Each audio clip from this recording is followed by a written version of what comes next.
On your Tuesday episode of Locked On Raptors, we continue our weekly off-season tradition. It's a mailbag. We've got some wonderful questions, a lot to do with the philosophy with the number 33 overall pick in this year's draft. What type of players should the Raptors be trying to target? Are there specific names that come to mind? Could they trade it? And could they attach it to someone like Malachi Flynn to actually make something happen? We will get into all of that and more on today's mailbag edition of Locked On Raptors. Thanks so much for being here. You are Locked On Raptors, your daily Toronto Raptors podcast, part of the Locked On Podcast Network, your team every day.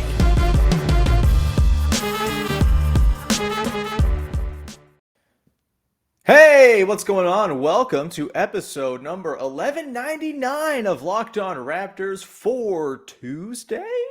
Yeah, Tuesday, June the 22nd, I think. What is time? I am your host, Sean Woodley, RaptorsHQ.com. You can find me on Twitter, as always, at WoodleySean. You can find the show at Locked On Raptors, where you can find links to every episode of the podcast. You can also subscribe, follow, rate, review, all that good stuff on all the various podcast apps in audio form. You can also go to YouTube and hit the big red subscribe button to watch my mug every single day bring to you the Toronto Raptors news and opinion. It's very much appreciated. When you support the show, we're up close to 2,200 subs on the YouTube channel, which is very, very cool and nice and sweet. And I love all of you very, very much. Okay, today's show is, of course, your first listen of the day, which makes us very happy, as always, when you make that part of your daily routine. And on today's show, we are digging into a whole boatload of mailbag questions that came in, switching up the usual off-season format here. We've usually done the mailbags on Wednesdays. However, I've got a wonderful guest tomorrow, Sam Ferris from Locked On NBA Big Board, one of Rafael Barlow's pals over on that podcast, where, of course, Rafael was on a couple weeks back.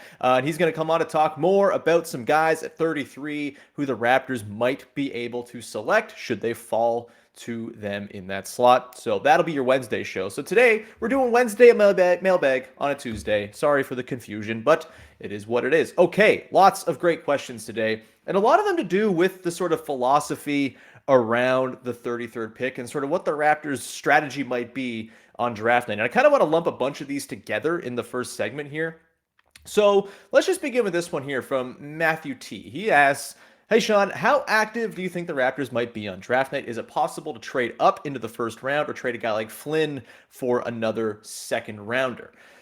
Look, they could trade Flynn for a second rounder, I suppose. They got a second rounder for both Terrence Davis and Matt Thomas, what was it, 12, 18 months ago at the last trade deadline? I don't know what the last year's calendar was like. It was like late March or something like that. So forgive me if I'm a little off in my counting of months. But either way, Flynn feels like the kind of guy who maybe gets you a second rounder, but I don't know if he really has the juice as a prospect, as a player who's shown a lot for the Raptors to be able to package him to do anything sort of meaningful to build the roster with.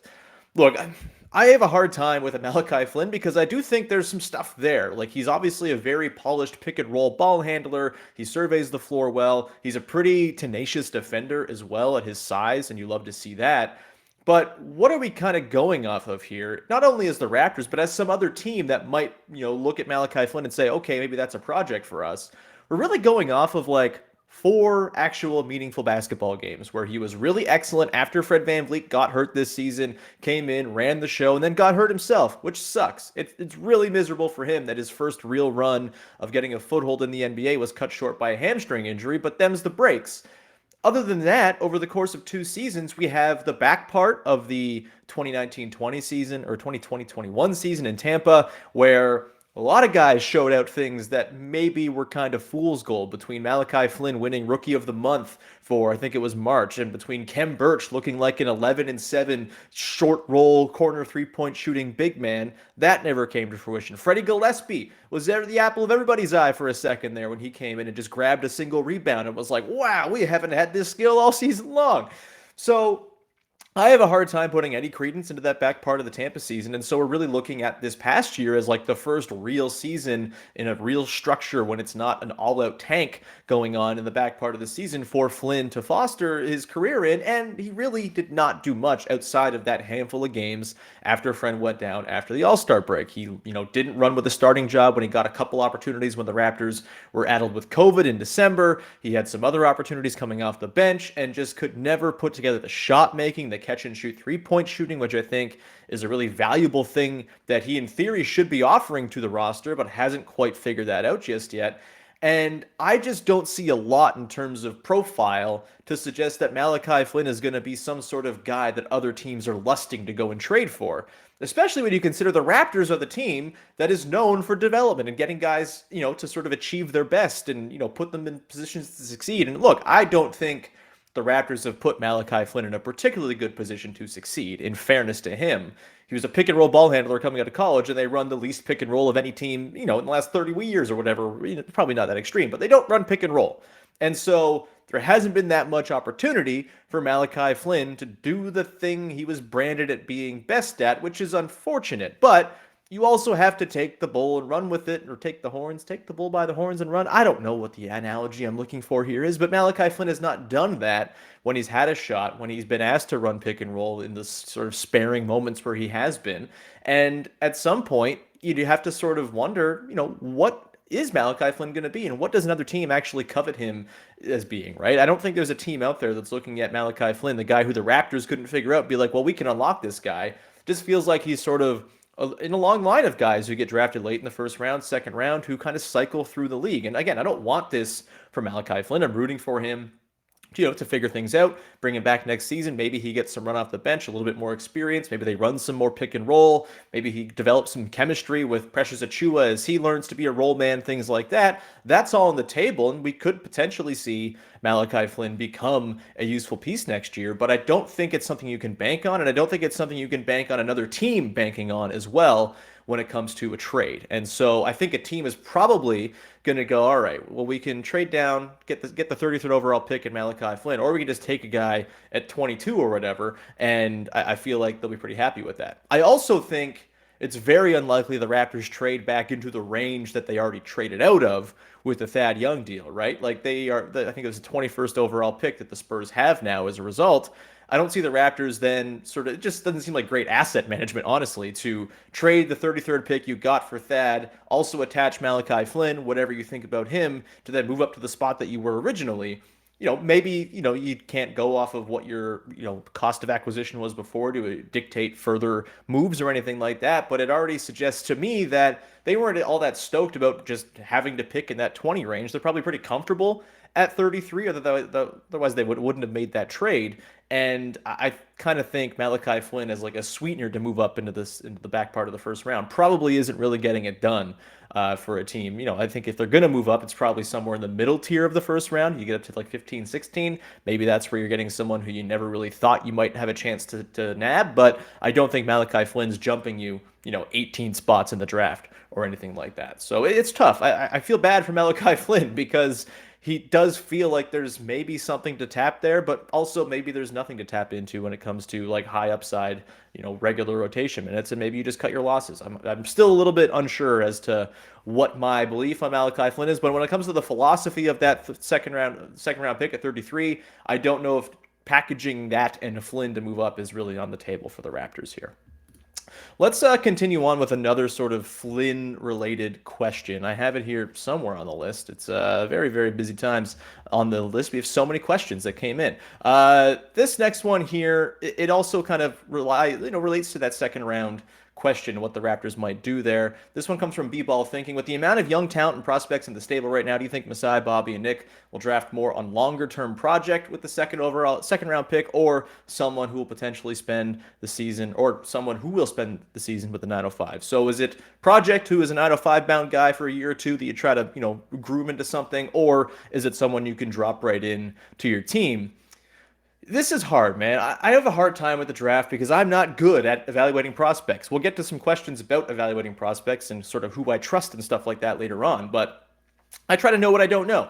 And I don't watch enough college basketball or high school hoops or EuroLeague or whatever to have a good grasp on these guys. And so I usually just say, do what you got to do, front office. You obviously have far more intel than I do. You don't need my opinions about, 33rd overall selections and what the best move or course of action is here. But I kind of think for me, when I'm thinking about how this team is coming together, we kind of know what the top end of this roster is going to look like in theory, right? It's Scottie Barnes, it's Pascal Siakam as kind of your two heads of the snake, two heads of the Hydra, even though Hydras have three heads. Maybe you want to get a third head in there. Maybe they already have the third head in the form of Precious Achiuwa or OG Anunoby or Fred VanVleet, however you view each of those guys. That's fine.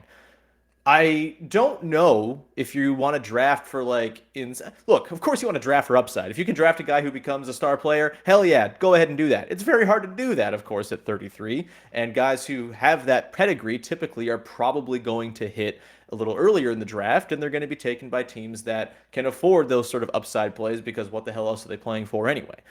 So look, there's always upside plays. There's always guys who surprise, guys who you take in the second round who become very good players. Herb Jones, for example, like that dude totally shot out of nowhere and is incredible and is probably going to be in the NBA for like 15 years because of the things that he does well. That's totally possible to grab at 33, but for me, I think my general sort of feeling on it is try to get a guy who can just like play basketball. And we know he's going to be a good basketball player. Whether he's a star, that's fine. They have Scottie Barnes. They have Pascal Siakam. They have the star quotient figured out. You can always use more star power and all that. But when it comes to building a successful team, you need good role players. You need guys who can fit in alongside stars and play in the gaps and things like that. And so I think I'm probably leaning a little bit more towards sort of like a wing type who can just kind of blend in to what the Raptors do, is a good three-point shooter or has at least a bit of shooting pedigree that you can kind of project out a little bit too, considering that's obviously a weakness for the Raptors. That's why a guy like Wendell Moore Jr., for example, who I think is a 2 or 3 year college player,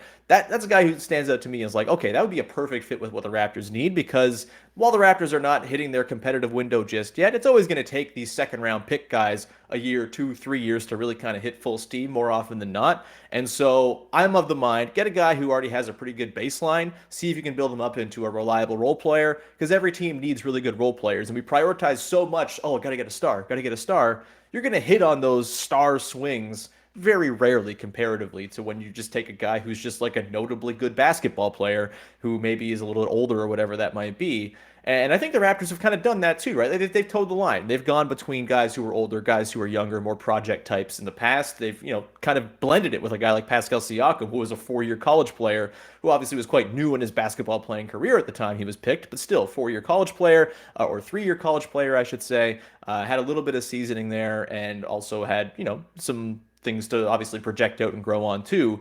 They've kind of, it's hard to pin down exactly what the Raptors want to do in the draft. It is a little bit sort of, the Malachi Flynn thing comes up the works because it's like, all right, that's not at all the kind of guy to typically pick. Same with Jalen Harris at 59, not exactly a Raptors-y type player. And I kind of think we need to sort of throw out the notion of a Raptors-y type player. There are all sorts of different considerations that go in from what the guy is like as a dude, what the needs of the team are. I don't think you should be drafting for need at 33 necessarily, but I do think as you project this team out, cheap, affordable role players to fit in alongside the good, talented players at the top of the roster, that to me feels like the biggest priority. So someone who projects maybe not so much as like a high usage, ball in the hands type player who's probably not going to be as good as a Scottie Barnes or Pascal Siakam is less of a priority to me than someone who can fill in those gaps and be just an excellent, excellent role player alongside the stars you kind of already have entrenched, who you would assume are going to level up with even more responsibility, especially in the case of Barnes over the next couple of seasons. So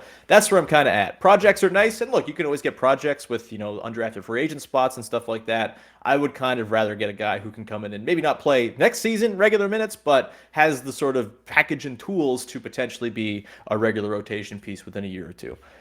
We'll get to more questions coming up in just 1 second here on your Mailbag edition on a Tuesday. Before we do that, however, I want to tell you about our friends over at Prize Picks. Daily fantasy sports made easy. They are the very best, and they have figured out how to make daily fantasy fun. You pick 2 to 5 players and an over-under on their projections, and you can win up to 10 times on any entry, and it's just you against the projected numbers. There is no shadow expert behind a computer putting together an unbeatable lineup. It's just you against the projections. Entries can be made in 60 seconds or less. It's that easy, and they offer fast and safe withdrawals as well. You can use their award-winning app on both the App Store and Google Play. Prize Picks offers any prop you can think of, whether it's baseball like hits or home runs or strikeouts, whatever it might be. Obviously, basketball has all this stuff as well.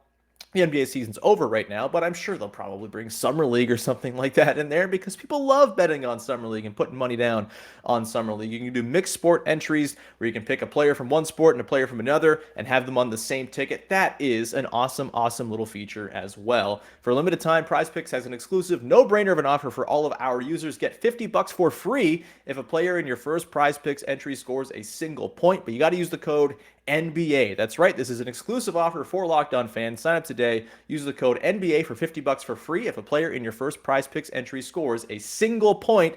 Most of these guys are scoring a single point. You should go and sign on up today at PrizePicks. Daily fantasy made easy.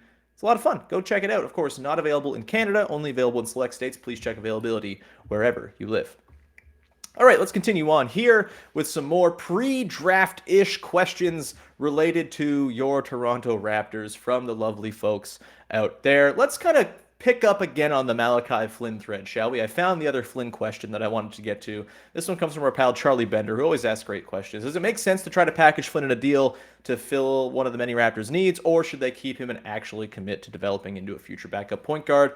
I think for me, I'd just rather the latter right now, because I don't know if you're really getting a team to bite on Malachi Flynn and stuff for a significant upgrade.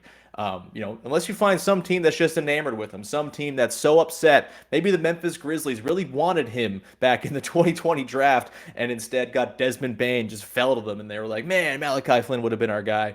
Wouldn't it be nice to have Desmond Bane? But yeah, I just don't think there's really going to be a market out there for upgrades attached to Malachi Flynn, especially considering I don't think the Raptors are going to be in the mix to really, offer significant assets up to improve the back part of their roster when the top 6 or 7 is kind of already set in stone for next year. So, no, I don't think Flynn is really an avenue to improving. But hey, maybe they can move him, into some sort of backup point guard role. Just give him the reins. Say, hey, we got to keep Fred VanVleet healthy. Maybe you start next season with the assumption that you just try to make Malachi Flynn that 18-minute-a-game backup point guard, and if it doesn't work, maybe you readdress things at the deadline, depending on where the team's at and what your team needs are.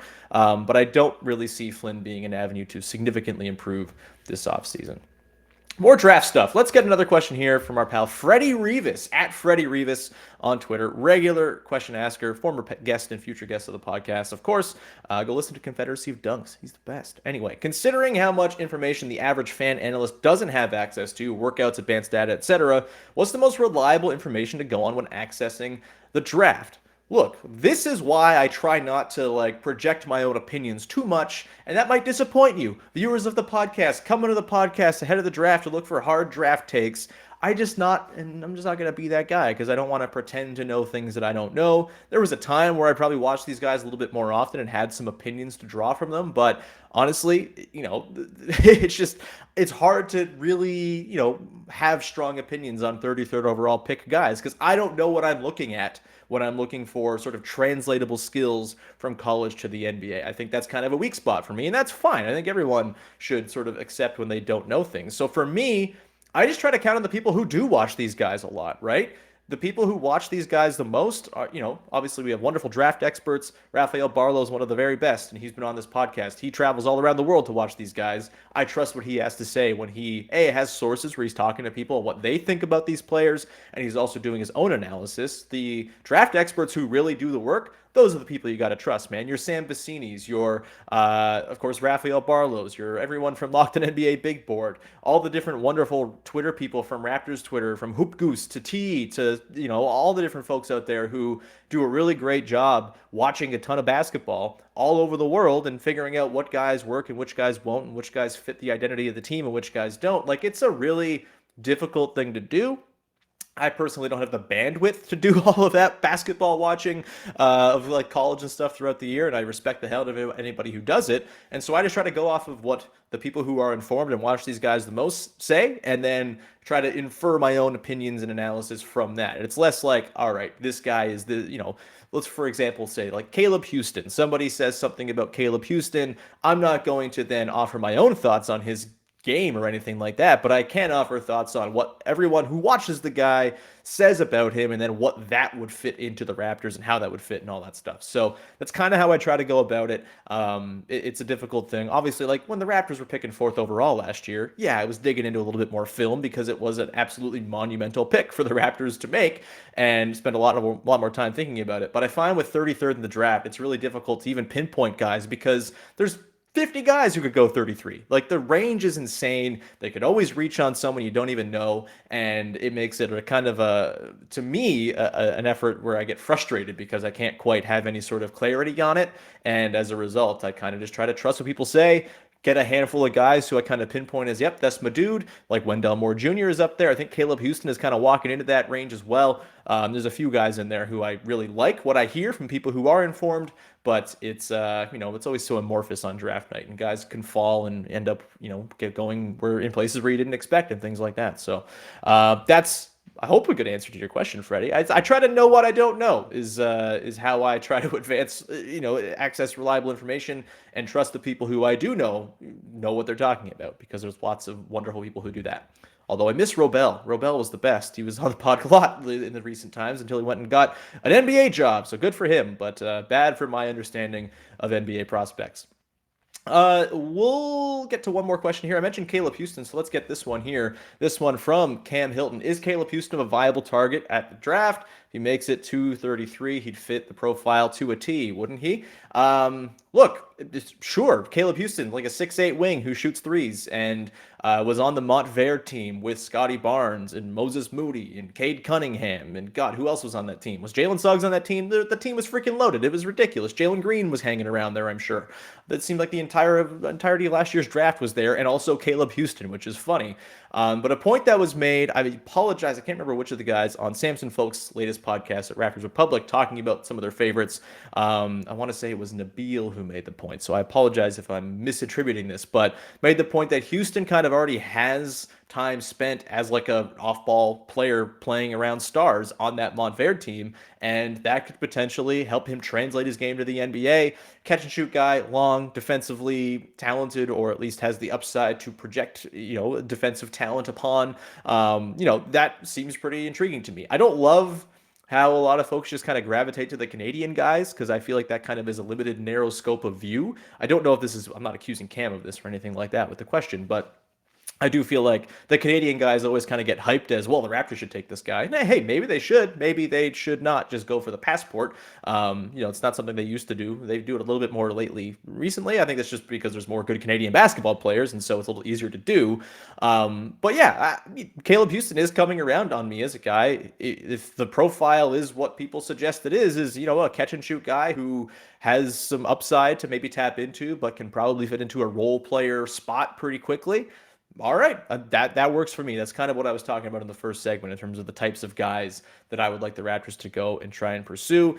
So sure, throw Caleb Houstan in there as a potential Raptors pick. All right, although I think the Houstan has an A in it, not an O in the second spot there. So apologies for the misspelling in the graphic. Either way, we'll get some more questions relating to the team building for the Raptors, the offseason, potential trades, and other signings. Nic Claxton, anybody? We'll get to that in one sec. But first, I want to tell you about our friends over at rockauto.com. We've been talking about Rock Auto for a couple of years here on the podcast, and it's because they're fantastic and because they are here to help you save money when you go to the mechanic. Look, everything is expensive nowadays, including gas. Getting any place with your car is impossible because it costs so much darn money. Why not save a little extra money on your car by going to Rock Auto whenever you need a part for your car, instead of just settling for the price that the mechanic has and the one part that they happen to have, or have to order from the Canadian Tire down the street in order to have it for you. So how does it work? You just go to rockauto.com. They're a super easy to use website. You type in your make, year, and model, and you'll get all sorts of options for the part that you need.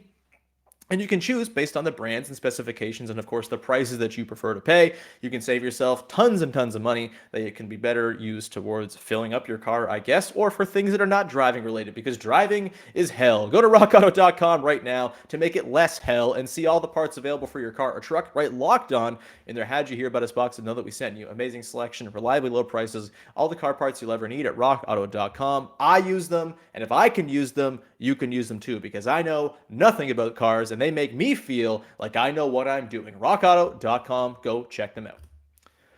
All right, let's round out your mailbag episode of the podcast here. A little bit more in terms of, what the Raptors might do this week. And of course, this offseason, as I guess we're like a week away from free agency, which I don't know how that happened, but it has. Let's get to this one from Eric Morris at Epic Moppus. Do you think Nic Claxton could be a fit if Boucher or Young don't re-sign? Really interesting question.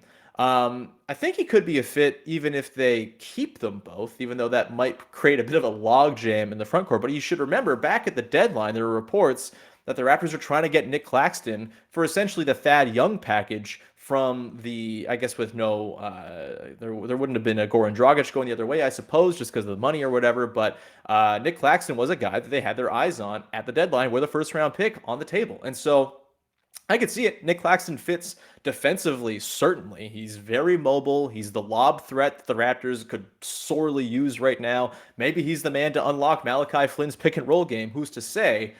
I do get a little trepidatious, though, about guys who just really, really stink at shooting free throws. It was why I was a little hesitant about Jakob Poeltl last season as well. And Nic Claxton is not a good free throw shooter, just a 54% career free throw shooter. He was 58% last season, 48% the season before.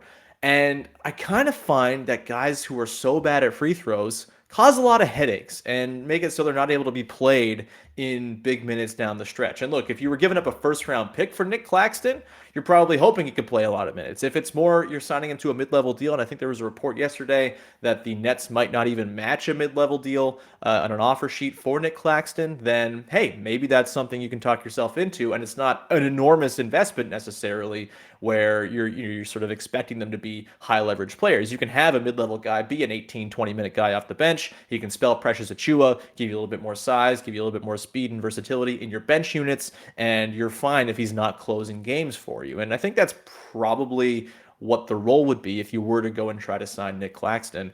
And look, they'll have the mid-level exception available to them either way, right?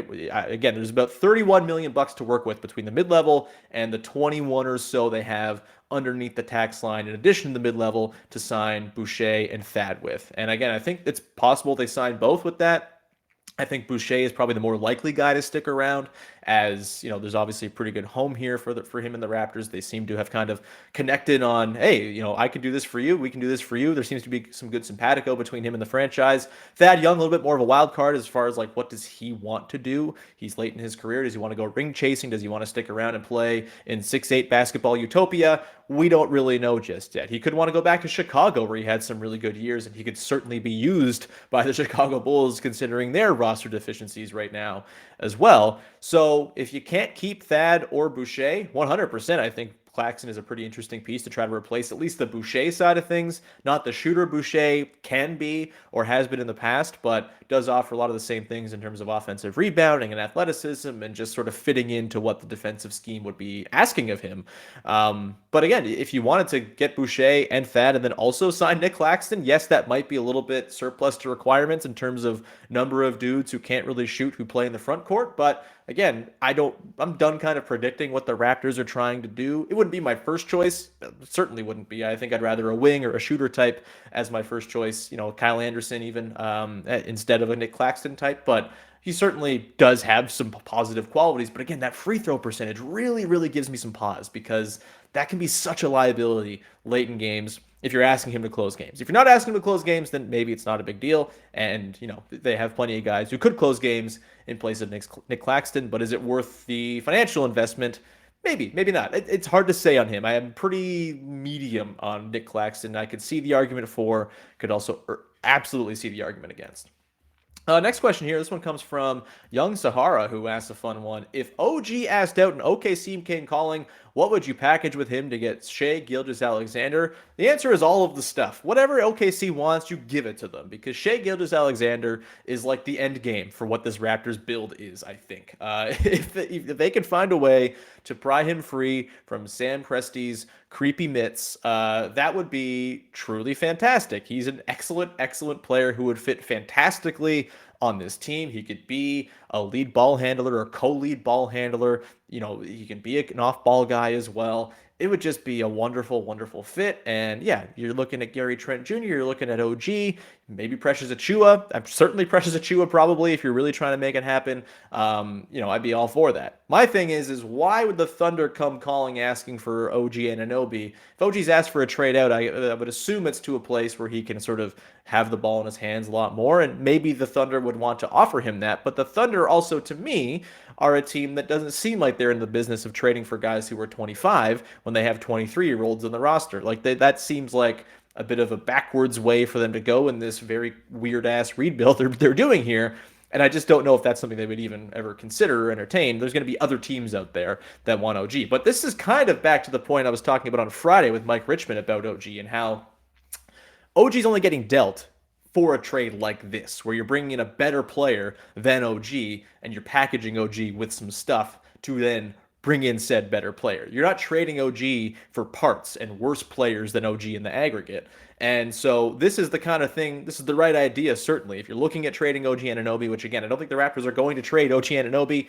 I would be stunned, I think, if he is not on the roster when the season opens. But if you are looking at dealing him, this is this type of stuff you're sniffing around. It's, hey, OKC, you're sad and decrepit and continue to trade away all your picks, all your players for more picks in 2026 because you are very excited about the teenage crop from 2008 or something. I don't know, man. It's very strange what's going on in OKC. I have made my opinions on what's going on down there very clear on this podcast in the past, but if you can convince them to trade you Shai Gilgeous-Alexander, absolutely you give up OG Anunoby for that. And it hurts for sure, but Shai is a perfect ideal fit and is a fantastic basketball player who I just think would be even better on a team that doesn't keep on shutting him down for injuries and keeps on, putting just horrible, horrible rosters of speculative teens around him. Not what you want. So, yeah, obviously, if Shai is on the table, you go try to make that happen. I kind of think we're maybe like a year away from that being a thing. I don't know if this summer is the time where OKC